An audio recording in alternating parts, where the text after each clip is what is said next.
Hi ಎಲ್ರಿಗೂ ನಮಸ್ಕಾರ. Welcome back to Kannadathi ideas kitchen. ನೀವಿನ್ನೂ ನನ್ನ ಚಾನಲ್ ಸಬ್ಸ್ಕ್ರೈಬ್ ಆಗಿಲ್ಲ ಅಂದರೆ ಈಗಲೇ ಸಬ್ಸ್ಕ್ರೈಬ್ ಆಗಿ ಹಾಗೆ ಹೆಚ್ಚಿನ ವೀಡಿಯೋಸ್ಗಾಗಿ ಬೆಲ್ ಐಕಾನ್ನ ಕ್ಲಿಕ್ ಮಾಡಿ.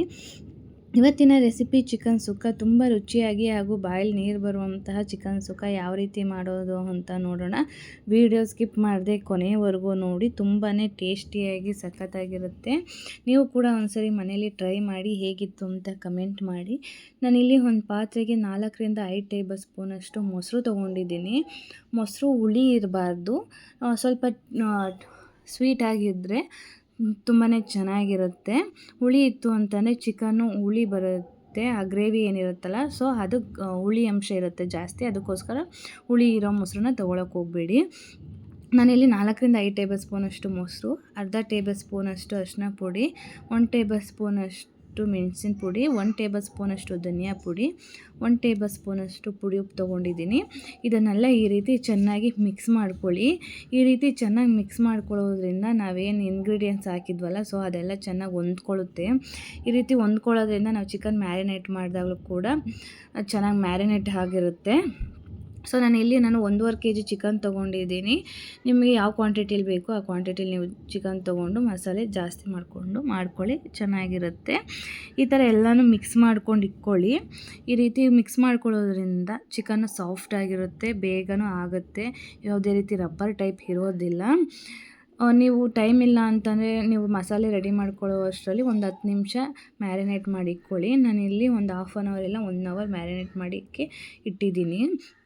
ನಂತರ ಒಂದು ಪಾತ್ರೆಯಲ್ಲಿ ಬಿಸಿನೀರು ಕಾಯೋದಕ್ಕೆ ಅಂತೇಳಿ ಇಟ್ಟಿದ್ದೆ. ಅದಕ್ಕೆ 7ರಿಂದ 8 ಗುಂಟೂರು ಮೆಣಸಿನ್ಕಾಯಿ, 5ರಿಂದ 6 ಬ್ಯಾಡಗೆ ಮೆಣಸಿನ್ಕಾಯಿ ತೊಗೊಂಡಿದ್ದೀನಿ.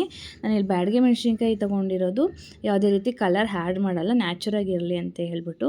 ನಂತರ ಒಂದು ಪ್ಯಾನಿಗೆ 2 ಟೇಬಲ್ ಸ್ಪೂನಷ್ಟು ಧನಿಯಾ, 1/4 ಟೀ ಸ್ಪೂನಷ್ಟು ಸೋಂಪು, ಅರ್ಧ ಟೇಬಲ್ ಸ್ಪೂನಷ್ಟು ಮೆಣಸು, ಅರ್ಧ ಟೇಬಲ್ ಸ್ಪೂನಷ್ಟು ಜೀರಿಗೆ, 1/4 ಟೀ ಸ್ಪೂನಷ್ಟು ಮೆಂತ್ಯ ಮತ್ತು 1 ಇಂಚು ಚಕ್ಕೆ, 5ರಿಂದ 6 ಲವಂಗ, 2 ಏಲಕ್ಕಿ ತೊಗೊಂಡಿದ್ದೀನಿ. ನಂತರ 1 ಟೇಬಲ್ ಸ್ಪೂನಷ್ಟು ಬಿಳಿ ಎಳ್ಳು, ಅರ್ಧ ಟೇಬಲ್ ಸ್ಪೂನಷ್ಟು ಗಸಗಸೆ, 2 ಟೇಬಲ್ ಸ್ಪೂನಷ್ಟು ಹುರ್ಗಡ್ಲೆ ತೊಗೊಂಡಿದ್ದೀನಿ. ಇದನ್ನು ಈ ರೀತಿ ಮೀಡಿಯಮ್ ಫ್ಲೇಮಲ್ಲಿ ಚೆನ್ನಾಗಿ ಫ್ರೈ ಮಾಡ್ಕೊಳ್ಳಿ. ತುಂಬ ಕಪ್ಪಾಗಬಾರ್ದು. ತುಂಬ ಕಪ್ಪಾಯಿತು ಅಂತಂದರೆ ಮಸಾಲೆ ಕಪ್ಪಾಗುತ್ತೆ, ಅದಕ್ಕೋಸ್ಕರ ಬೆಚ್ಚಗೆ ಮಾಡ್ಕೊಳ್ಳಿ. ಈ ರೀತಿ ಎಲ್ಲನೂ ಫ್ರೈ ಮಾಡಿಕೊಂಡು ಒಂದು ಮಿಕ್ಸಿ ಜಾರಿಗೆ ಹಾಕ್ಕೊಳ್ಳಿ. ಈ ಮಿಕ್ಸಿ ಜಾರಿಗೆ ಹಾಕಿ ತಣ್ಣಗಾದ ನಂತರ ನುಣ್ಣಗೆ ರುಬ್ಕೊಳ್ಳಿ. ಯಾವುದೇ ಥರ ನೀರು ಆ್ಯಡ್ ಮಾಡೋದಕ್ಕೆ ಹೋಗಬೇಡಿ. ನೀರು ಹಾಕ್ತಲೇ ಅದೇ ರೀತಿ ಮಸಾಲೆ ಏನು ನಾವು ಇಂಗ್ರೀಡಿಯೆಂಟ್ ಹಾಕಿದ್ವಲ್ಲ, ಸೊ ಅದನ್ನೆಲ್ಲ ಈ ರೀತಿ ನೈಸು ಪೌಡ್ರ್ ಆಗೋ ಥರ ರುಬ್ಕೊಂಡು ಒಂದು ಪ್ಲೇಟಿಗೆ ಸರ್ವ್ ಮಾಡಿ ಇಟ್ಕೊಳ್ಳಿ. ನಂತರ ಅದೇ ಜಾರಿಗೆ ಒಂದು ಈರುಳ್ಳಿ, 2 ಟೊಮೊಟೊ ಮತ್ತು ನಾವೇನು ಮೆಣಸಿನ್ಕಾಯಿ ಬೇಯಿಸಿಕೊಂಡಿದ್ವಲ್ಲ, ಸೊ ಅದನ್ನು ಹಾಕ್ಕೊಳ್ಳಿ. ಇದು ಬಿಸಿ ಇದೆ ಇರೋದ್ರಿಂದ ಹಾಗೆ ರುಬ್ಬೋಕ್ಕಾಗಲ್ಲ ಅಂತ ಹೇಳ್ಬಿಟ್ಟು ನಾನಿಲ್ಲಿ ಐಸ್ ಕ್ಯೂಬ್ ಹಾಕೋತಿದ್ದೀನಿ. ಐಸ್ ಕ್ಯೂಬ್ ಹಾಕೊಳ್ಳೋದ್ರಿಂದ ಯಾವುದೇ ಥರ ಬಿಸಿ ಇರೋಲ್ಲ, ಬೇಗ ನುಣ್ಣಗಾಗುತ್ತೆ ಅಂತ ಹೇಳ್ಬಿಟ್ಟು ನಾನಿಲ್ಲಿ 2 ಐಸ್ ಕ್ಯೂಬ್ ಹಾಕ್ಕೊಂಡು ನಾನು ಈರುಳ್ಳಿ, ಟೊಮೊಟೊ ಮತ್ತು ಏನು ಬಿಸಿ ಇತ್ತಲ್ಲ ಮೆಣಸಿನ್ಕಾಯಿ ಅದನ್ನು ಕೂಡ ಹಾಕಿ ನುಣ್ಣಗೆ ಪೇಸ್ಟ್ ಮಾಡ್ಕೊಳ್ತೀನಿ. ನೋಡಿ, ಯಾವುದೇ ಥರ ಬಿಸಿ ಇಲ್ಲ. ಐಸ್ ಕ್ಯೂಬ್ ಹಾಕ್ಕೊಂಡು ನೀವು ರುಬ್ಕೊಳ್ಳಿ ಬೇಗ ಆಗಬೇಕು ಅಂತ ಹೇಳಿದ್ರೆ. ನಂತರ ನಾನಿಲ್ಲಿ ಒಂದು ಬಾಣಲಿಗೆ 100 ml ಆಯಿಲ್ ಹಾಕ್ಕೊಂಡಿದ್ದೀನಿ. ಆಯಿಲ್ ತೊಗೊಂಡು ಅದಕ್ಕೆ ಕಾದ ನಂತರ ಅರ್ಧ ಈರುಳ್ಳಿ, ಏನು ಉದ್ದುದ್ದಕ್ಕೆ ಹಚ್ಕೊಂಡಿದ್ವಲ್ಲ ಅರ್ಧ ಈರುಳ್ಳಿ ಹಾಕಿ ಚೆನ್ನಾಗಿ ಫ್ರೈ ಮಾಡ್ಕೋಬೇಕು. ಈ ಥರ ಮಿಕ್ಸ್ ಮಾಡಿಬಿಟ್ಟು ಚೆನ್ನಾಗಿ ಫ್ರೈ ಮಾಡ್ಕೊಳ್ಳಿ. ಈ ಥರ ಫ್ರೈ ಆದ ನಂತರ ಸ್ವಲ್ಪ ಕರಿಬೇವು ಮತ್ತು 2 ಟೇಬಲ್ ಸ್ಪೂನಷ್ಟು ಶುಂಠಿ ಬೆಳ್ಳುಳ್ಳಿ ಪೇಸ್ಟು ಮತ್ತು ಅರ್ಧ ಟೇಬಲ್ ಸ್ಪೂನಷ್ಟು ಅರಿಶಿನ ಪುಡಿ ಹಾಕಿ ಚೆನ್ನಾಗಿ ಮಿಕ್ಸ್ ಮಾಡ್ಕೊಳ್ಳಿ. ಹಸಿ ವಾಸನೆ ಎಲ್ಲ ಹೋಗಬೇಕು. ಶುಂಠಿ ಬೆಳ್ಳುಳ್ಳಿ ಪೇಸ್ಟು ನೀವು ಯಾವಾಗಲೂ ಅಷ್ಟೇ ಶುಂಠಿ ಬೆಳ್ಳುಳ್ಳಿ ಪೇಸ್ಟ್ ಹಾಕಿ ಫ್ರೈ ಮಾಡಬೇಕು ಅಂತಂದರೆ ಅದರಲ್ಲಿ ಇರುವಂತಹ ಹಸಿ ವಾಸನೆ ಎಲ್ಲ ಹೋಗೋವರೆಗೂ ಈ ರೀತಿ ಚೆನ್ನಾಗಿ ಫ್ರೈ ಮಾಡ್ಕೊಳ್ಳಿ. ಫ್ರೈ ಮಾಡ್ಕೊಳ್ಳೋದ್ರಿಂದ ಫ್ಲೇವರ್ ಕೂಡ ಚೆನ್ನಾಗಿರುತ್ತೆ. ಎಲ್ಲ ಫ್ರೈ ಆಗಿದೆ. ನಂತರ ನಾವೇನು ರುಬ್ಬಿಟ್ಕೊಂಡಿದ್ವಲ್ಲ ಮೆಣಸಿನ್ಕಾಯಿ ಎಲ್ಲ, ಟೊಮೊಟೊ, ಈರುಳ್ಳಿ ಮತ್ತು ಮೆಣಸಿನ್ಕಾಯಿ ಹಾಕಿ ಏನು ರುಬ್ಬಿದ್ವಲ್ಲ, ಸೊ ಅದನ್ನು ಕೂಡ ಹಾಕಿ ಚೆನ್ನಾಗಿ ಮಿಕ್ಸ್ ಮಾಡ್ಕೊಳ್ಳಿ. ನೀವು ಯಾವುದೇ ಒಂದು ಮಸಾಲೆ ಬೇಯಬೇಕಾದ್ರೆ, ನೀವು ಫ್ರೈ ಮಾಡಬೇಕಾದ್ರೆ ಸೈಡಲ್ಲಿ ಆಯಿಲ್ ಬಿಟ್ಕೋತು ಅಂತಂದರೆ ಮಸಾಲೆ ಚೆನ್ನಾಗಿ ಬೆಂದಿದೆ ಅಂತ ಹೇಳಿಬಿಟ್ಟು ನೋಡಿ. ಈ ರೀತಿ ಆಲ್ರೆಡಿ ಸೈಡಲ್ಲಿ ಆಯಿಲ್ ಬಿಟ್ಕೊಂಡಿದೆ. ಈ ಟೊಮೊಟೊ ಮತ್ತು ಈರುಳ್ಳಿ ಮೆಣಸಿನ್ಕಾಯಿ ಹಾಕಿದ್ವಲ್ಲ, ಹಸಿ ವಾಸನೆ ಎಲ್ಲ ಹೋಗೋವರೆಗೂ ಈ ಥರ ಫ್ರೈ ಮಾಡಿಕೊಂಡು ನಾವೇನು ರುಬ್ಬಿಟ್ಕೊಂಡಿದ್ವಲ್ಲ ಧನಿಯಾ ಮತ್ತು ಚಕ್ಕೆ ಲವಂಗ ಎಲ್ಲದನ್ನು ಅದನ್ನು ಕೂಡ ಈ ರೀತಿ ಹಾಕ್ಬಿಟ್ಟು ಚೆನ್ನಾಗಿ ಫ್ರೈ ಮಾಡ್ಕೊಳ್ಳಿ. ಹಸಿ ವಾಸನೆ ಯಾವುದೇ ಒಂದು ಪದಾರ್ಥ ಮಾಡಬೇಕಾದ್ರೂ ಅಷ್ಟೇ ಅದರಲ್ಲಿರುವಂತಹ ಹಸಿ ವಾಸನೆ ಎಲ್ಲ ಹೋಗೋವರೆಗೂ ಚೆನ್ನಾಗಿ ಫ್ರೈ ಮಾಡಿಕೊಂಡು ನಂತರ ನಾವೇನು ಮ್ಯಾರಿನೇಟ್ ಮಾಡಿದ್ವಂತ ಚಿಕನ್ನು ಆ ಚಿಕನ್ನು ಕೂಡ ಹಾಕಿ ಚೆನ್ನಾಗಿ ಬೇಯಿಸ್ಕೊಳ್ಳಿ. ಈ ರೀತಿ ಚೆನ್ನಾಗಿ ಬೇಯಿಸ್ಕೋಬೇಕು. ಮ್ಯಾರಿನೇಟ್ ನಾನು ಆಲ್ರೆಡಿ ಹಾಫ್ ಆನ್ ಅವರಿಂದ 1 ಅವರ್ ನಾನು ಮ್ಯಾರಿನೇಟ್ ಮಾಡಿದ್ದೆ.